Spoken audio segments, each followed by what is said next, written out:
আল্লাহ তোমার আরেক বান্দা মইনুল ভাই 200 টাকা, আশরাফুল ভাই 3000 টাকা। এই গাবতলের মানুষ অত্যন্ত বিনয়ী, তারা দানে খুব পারদর্শী, আমি জানি, কেউ মাহরুম হবেন না।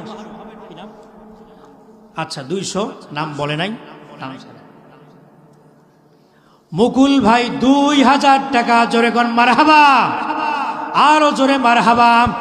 আল্লাহ তোমার বান্দা আমার মুকুল ভাই 2000 টাকা করলো দান। আল্লাহ তুমি মেহেরবান, তোমার বান্দার দানকে কবুল করে নাও, জানে মালে বরকত দিয়ে দাও।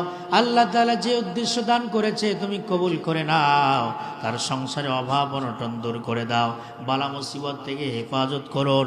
আল্লাহ তাআলা তার সংসারের মধ্যে বারাকা দান করে দাও, জোরে কোন আমিন। আল্লাহ তাআলা বিশেষ একটি কাজে কিছু টাকা পয়সার প্রয়োজন, জানি না তোমার কোন বান্দাদেরকে কবুল করেছো, জানি না তোমার পক্ষ থেকে ফয়সালা হয়েছে। 500, 1000।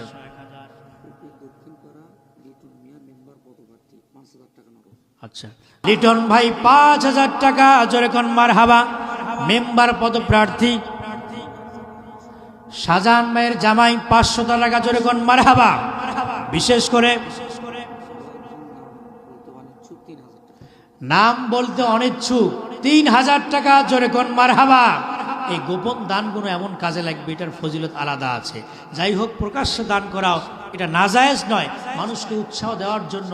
মারহাবা, অনেকে মনে করে যে মারহাবা নেওয়ার জন্য দান করতেছে, এই দান আমরা দেব না। না, মানুষকে উৎসাহ দেওয়ার জন্য একজন মানুষ 3000 দিচ্ছে, আরেকজন মানুষ উৎসাহ পেয়ে মারহাবা পেয়ে যদি 5000 টাকা দেয়, এটা নাজায়েজ নয়, এটাও জায়েজ।